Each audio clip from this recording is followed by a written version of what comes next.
Well, let's talk about this house show first. So what happened was we got some injuries. Here's JC Jane. She got injured at the live event you see here. This is your champion right now, and she got the X and limped off, I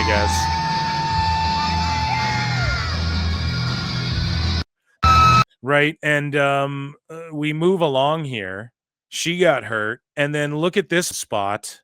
And this is Fallon Henley taking some from Ruka and Zarya. Now, I like Zaruka, but have they done this on TV? This is where you try it as a house show or at the PC, because it's not like that crazy of a move, but it turned out to be something that you might think is basic. But have they ever done the lawn dart into the Soul Snatcher? I don't mean to spoil it, but like, look at this.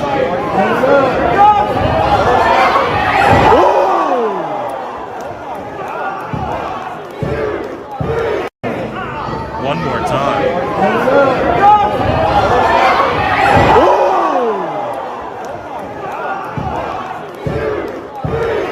And it looks scary, but I mean, goddamn. If Fallon, I think Fallon, though, if you do a real breakdown here, I think she gets her foot down.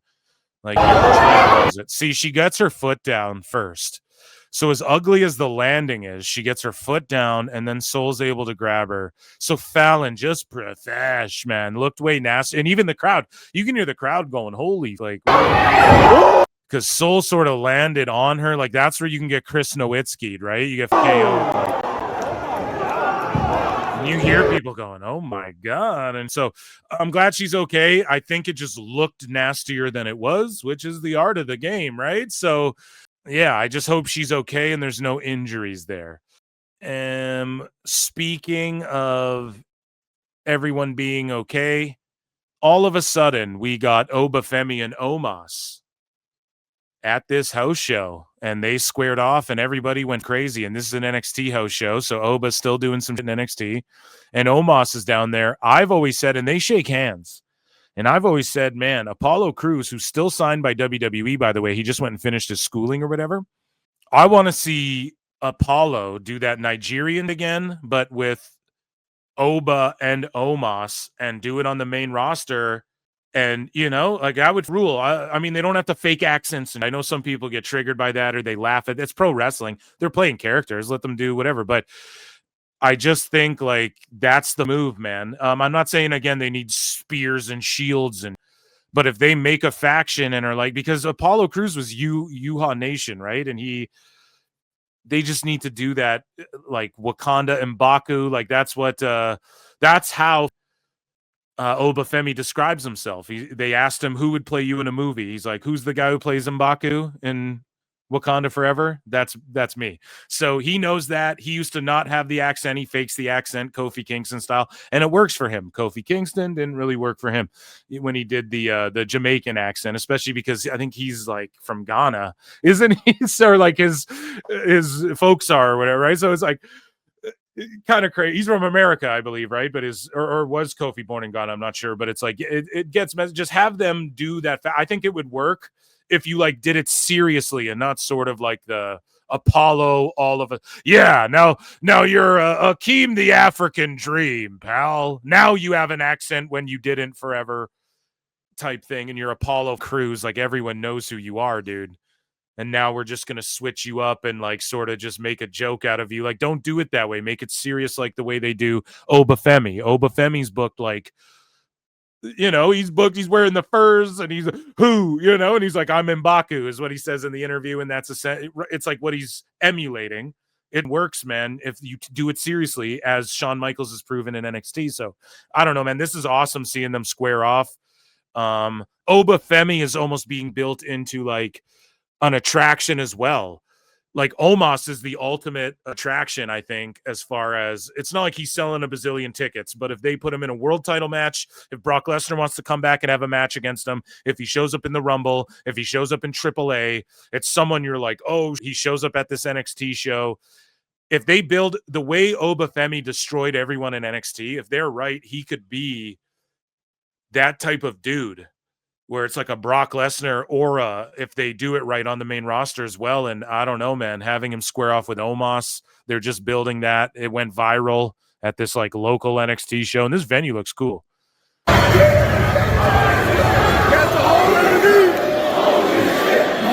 AEW drawing what NXT house shows do. Holy shit! Holy shit!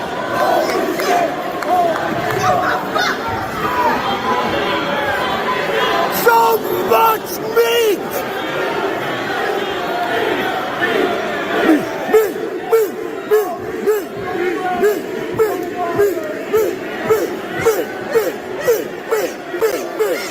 They're just chanting meat at it.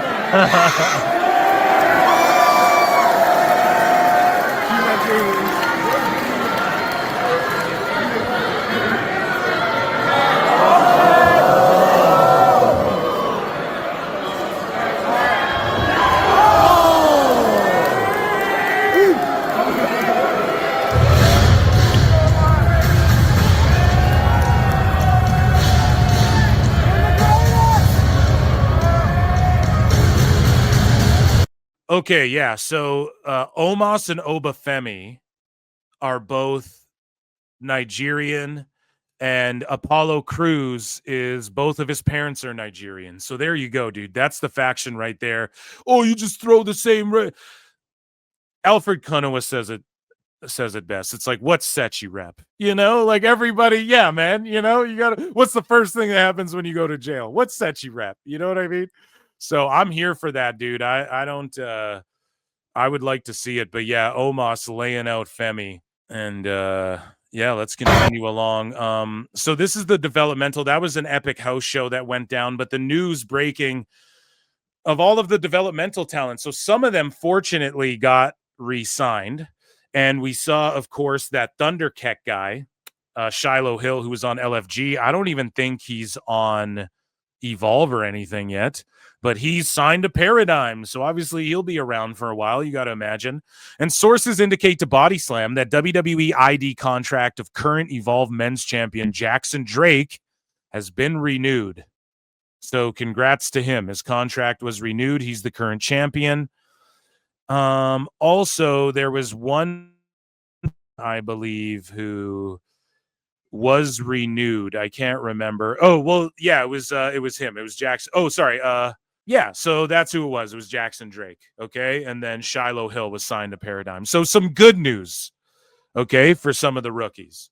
Unfortunately, there's bad news for some of these releases. Now, I didn't see this fucking coming.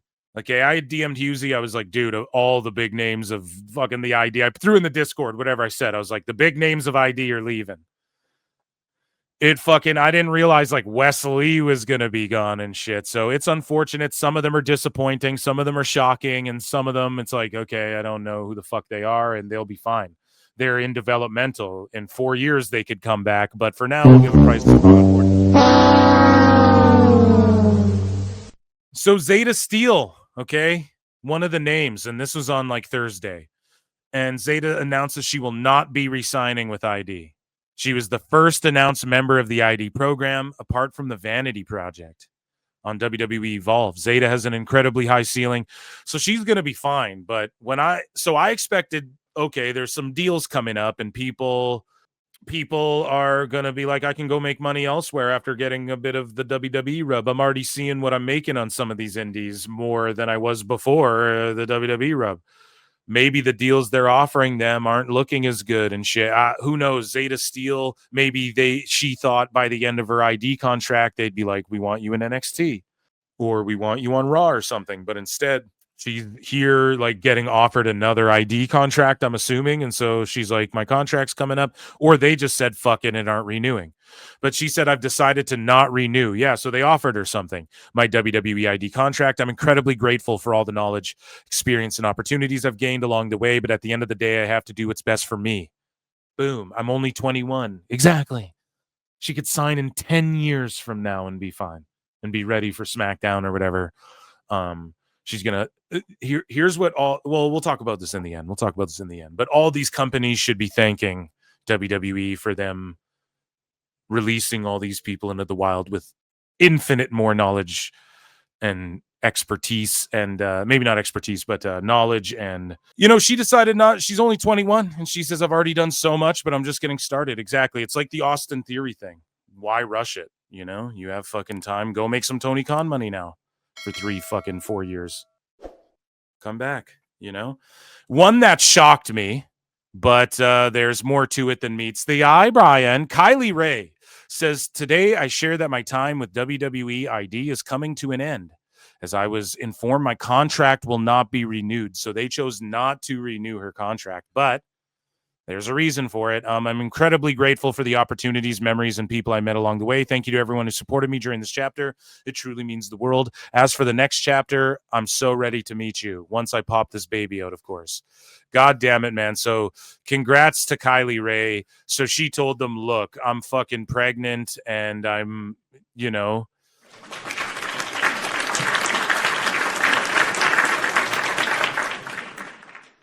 good for her. So moving along here. So Kylie Ray announces WWE exit after contract not renewed amid pregnancy. And so that could just be like a mutual thing where they're like, look, when you're done, call us. That's what it's always been with Kylie Ray. In fact, she shouldn't even be in the ID program, but she she does stuff. She does stuff rather. She struggles. Again, I'm not trying to I don't fucking know her. I'm not trying to throw her business out there. She obviously has this thing where she doesn't want to be on the big stage, and she really wants to be in WWE, but she just wants to be doing the ID indie system and all of that. Now she's having a fucking baby. So she's a great mind for the business. And yeah, it's definitely we might have a run-in from someone interesting tonight here. And yeah, it's just it's someone that definitely benefited the people around her being there, right? So yeah, Kylie Ray is somebody everybody benefits from having around. She's going to go be a mom. Phone call away. WWE Evolve talent Draco Knox has revealed he's been released by the company. So Draco Knox says, effective immediately, I have been released from my contract with WWE. I am thankful for every person and every day I spent in that PC. I give everything I have every single day for the business. I will be available for bookings in 30 days. Email drakestarks dot 43@gmail.com. So hit him up for bookings. Zara Zacher says, as of today, my contract with WWE ID has expired and I'll be taking a step back from wrestling. I'm so grateful for all the people I met and everyone who supported me. I don't know if or when I'll be back, but I'm hopeful for the future. So again, these are a lot of the first names that we heard announced, the ID program, but then we also had LFG and Evolve folks step away. Some bigger names, if you will. So Body Slam has confirmed that Braden Ray, aka Sexy BJ Ray, has been released by WWE. This is a guy. You what? They're on the LFG TV show, putting this kid over. You have legends putting him over. Like, this guy's so entertaining, etc., etc. Then he fucks around and gets released somehow. Like, how does that work? Where does he go? He was solid. Was he green in the ring? Fuck yeah. Did he have a character you could get invested? Yeah. Did he fucking cut a promo? Yeah. They could have used him to elevate other people and shit. It's weird, man. And then another name that's it. I forget her name. This girl's name was Lay. What the fuck was her name on LFG? I can't remember, but she lost, okay? And everybody was like, this Lee girl is going to be a star. She has all the star qualities. And I was just like, I don't know, man. She has a look and she has a pose during her entrance. She thought of a cool little entrance. Who gives a fuck? She seems like she doesn't care. She seems like she doesn't try. She always puts the blame on other shit. Whenever she had a bad match, she was always fucking... And I don't mean to bury this girl here, but she was always putting the blame on other people and shit. And maybe that's for dramatic effect of the LFG show. But they put her on Evolve and they gave her the name Jintala. And I remember they trademarked it and all of that. And they changed her name to Jintala. So she's been released. What the fuck? What is this? Just cost-cutting measures? Company super bloated? So another guy from LFG. This guy holds all the records. Now, again, he actually works decently. I thought he was a guy that you could really fucking develop from LFG. I was like, this guy here if you gave the time to, like, he could be your next big, like, mainstream guy. He could be your top fucking guy if you booked him correctly and shit. This Jamar Hampton guy has every record at the PC. He has like the longest ever, the longest. Hey, I know what he's got. The longest. Am I right, ladies? No, he's got like the longest high jump, the longest long jump, the fucking whatever they do, the most chin ups, the most whatever. There's like one record he doesn't have or something like that at the PC, right? Jamar Hampton, WWE says today, and they put him on Evolve and whatnot, and they said, today I've officially been released from the WWE. I never wished to be a pro wrestler growing up, but I'm grateful I got the opportunity to try. I've always been a low-key, out-the-way type of person, but wrestling forced me to grow and step into the center of attention. Thank you to everyone who encouraged me to keep going. Belief in me kept me going when I didn't believe in myself. This is the end of my wrestling career. Holy shit. So he just didn't want it. He just didn't want it. I'll leave it to the professionals now. Wishing success for everyone at the PC. Love, my hip hasn't healed and I'm off crutches now. So he might have fucked himself up bad and just said, fuck it. I can go like be a personal trainer and make money and shit that way. Right? I don't got to do this. So WWE releases LFG star Hayes Jameson from contract, and she was on the LFG show as well. So this is what I mean. Like LFG's more of a flop than Evolve or anything else, or like the ID. Like, what the fuck was the point of all of this?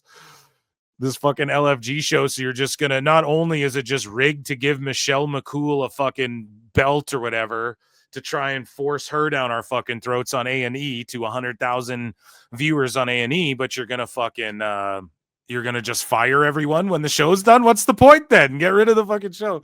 So WWE Evolve lost their general fucking manager. Now, before we get into the 2 NXT releases and then a quick recap, this one took everybody by shock for sure when it comes to Evolve and all that, right? Stevie Turner. And a lot of people were saying, oh, she's a nepotism hire and shit. I disagree. Like, what has Pretty Deadly done for them to have pull to be like, yeah, hire my wife? Oh, we just hired her because she's a Pretty Deadly's wife. I don't believe in that. I don't believe that. They stuck her in this position of like, you're a GM and shit for a reason. Now, I'll be honest, when Evolve started, I was like, why don't they just put like Robert Stone or one of these guys in the fucking role? You know, like you have fucking William Regal right there and shit. Like, why don't they? Ava should be the GM of Evolve, and William Regal should be the fucking GM of NXT or whatever, however you do it. But Evolve, GM Stevie Turner announces her exit from the company. So again, did they just offer? I think what happened was, if I had to guess, they offered them all just like the same fucking deal, and they're all sitting there like, what? We thought we'd for surely get moved up to like NXT and be the next crop of NXT, and for some reason WWE's not calling up all of these NXT people who are fucking ready, and then calling up some of these Evolve folks like Stevie Turner and some of these names, right? They could have called them all up, and they're fucking not. And I'm not saying all of them, but like Zayda Steel and shit. Like, if she was on NXT every week, would people be mad at it? No, we're watching her develop. Like, Kalani Jordan and some of these girls are fucking ready for the main roster, you know? So for some reason, I think they just offered them all the same fucking deals. Yeah, another year or two of this. And they're all just like, no, I thought, you know, what the fuck? A bunch of them chose not to re-sign. Now, Evolve is very much ID. It's very much NIL, and it's very much LFG as well, but it's very much ID. And Stevie Turner is very much was ID'd, I believe. And she's involved in Evolve, or was. Now she, like, who's the fucking GM? Who watches Evolve every week? Who's going to take over? Did they do a storyline, or is she just gone? That's what's fucking crazy. So she's just gone from WWE entirely. She says, my time with WWE has come to an end. I've had a brilliant time, and I'm so excited for the future. See you soon. And I guess her name is Bobby Tyler. And a lot of the sickos are like, Bobby Tyler's all elite and shit. And she probably will be.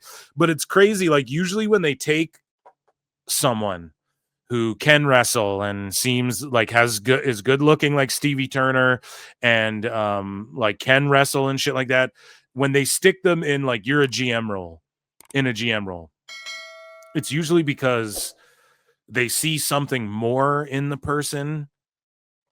Like they see like you could do other things too. Like you have to me at least, the perception, like when they put fucking Paige, when Paige can't wrestle and they make her GM of SmackDown, there's a reason, man. She was there with Emma, like tearing it down in NXT. If it wasn't for Paige and Emma and shit, there's no women's evolution, whatever the fuck you want to call it. Okay. Her and AJ Lee in that wonky era. There was a few standouts. Paige came in. She was in that first era of like right before Becky and the Four Horsewomen, man. It was like Paige and Emma and shit, right? Stevie Turner, I thought like, okay, they see something in her that like I'm not seeing. Her mind for the business or something. I didn't know what it was. You guys know, if you go back and listen to the show, I was like, damn, they couldn't have put someone else in this role. I just feel like it's kind of random, but hey, maybe they see something in her like Ava. Ava, it's like, oh, she's The Rock's daughter. Okay. Like, it's better she's not wrestling, I guess. That she's, they see something in her more than just like fucking, well, it's The Rock's daughter, let's be honest. That's what they see in her. But with Stevie Turner, I was like, what is it that they're seeing that I'm not seeing? Who fucking knows? Because she just left the company. So that was like a short-lived whatever the fuck.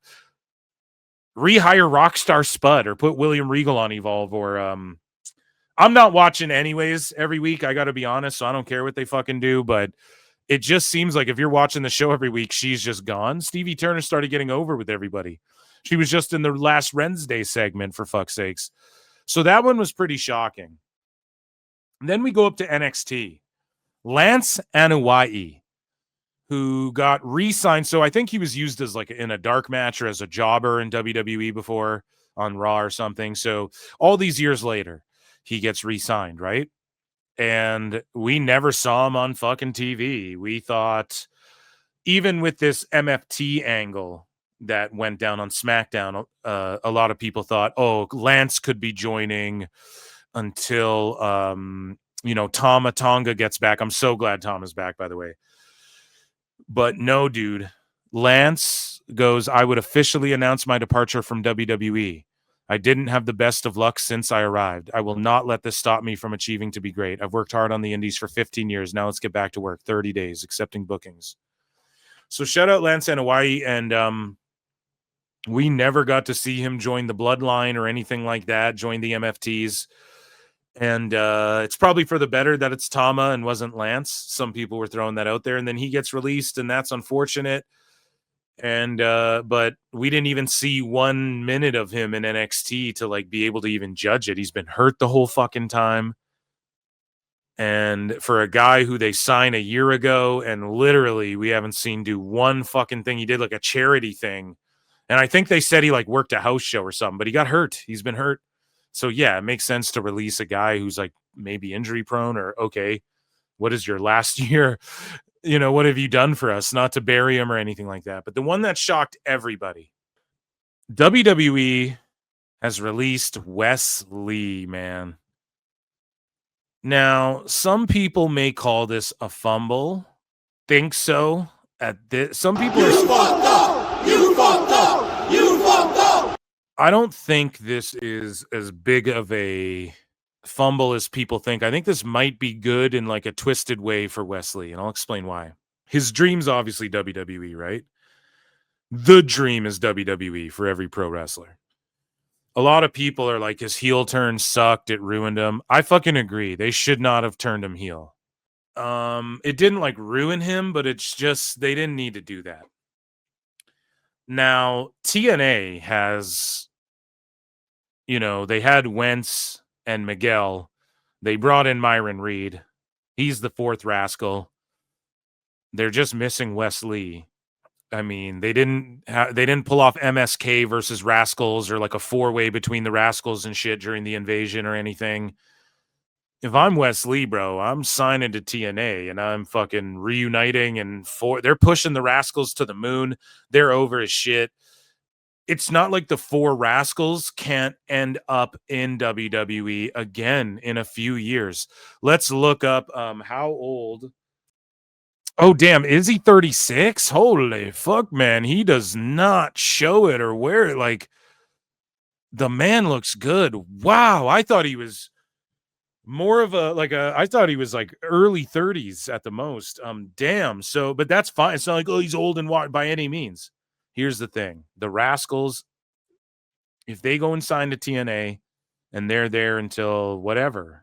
Here's the thing. TNA's trying to keep and they're trying to build and they're trying to keep guys for longer that they think they can build with, right? And a lot of their deals are coming up at BFG and they're willing to sign like short 3-month, 2-month, 30-day. They've done it. TNA will fuck around and do a 3-month deal. If the Rascals are smart enough to have all their contracts like come up at the same time, they could leverage that against, not like against in like a negative way, but who knows, man? AEW might go, fuck it, let's bring all the Rascals in and give them all a big payday when their TNA deals are up. Maybe TNA's like, no, you four are like our pillars. No, I'm joking, but maybe Carlos Silva's like, we want all four of you. You guys fucking can be in the world, the tag and the X division. It works. Da-da-da-da-da. And they might pay them a good amount. WWE one day might bring the four Rascals in and do like, we don't fucking know. We don't fucking know. There could be a future down the line.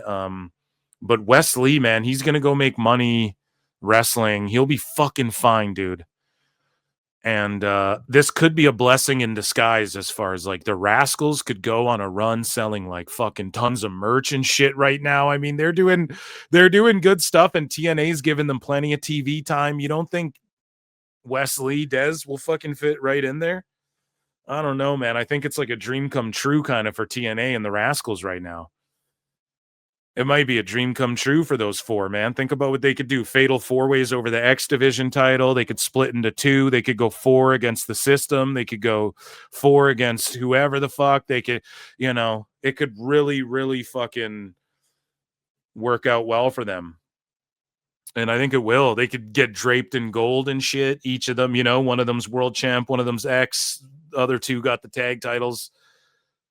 Because they can all go off and do their own thing. They've all proved it, and they can all get together as a group, which is kind of what people want out of them right now. And it's just missing that piece, Wes Lee. So it's like sometimes like Dragunov gets injured.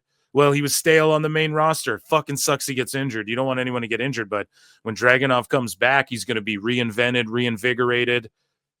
That might be what Wes Lee is able to do. Do we ever see them all in NXT we'll see a TNA crossover, I bet, where we get the 4 Rascals taking on 4 NXT guys. We could fucking see that anytime. It's not like Wes is just done cooked. I just think there's some sort of budget cutting going on here. Clearly, because like Stevie went, they were kind of ruthless here. Just like Wes Lee, why him? It's so just random to me. It's like, what the fuck? You mean that Cutler guy's still in Dark State and you fucking cut Wes Lee?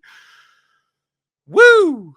Kind of crazy to me, and it's just bloated. WWE's so fucking bloated. And I think this will be a blessing in disguise for Wes. So again, just to recap the names, Jamar Hampton, BJ Ray, Summer Sorrell. Oh yeah, Summer Sorrell got released too. Hayes Jameson, Draco Knox, Jen Tala, Lance Anoa'i, Stevie Turner, Wes Lee. And that, ladies and gentlemen, was WWF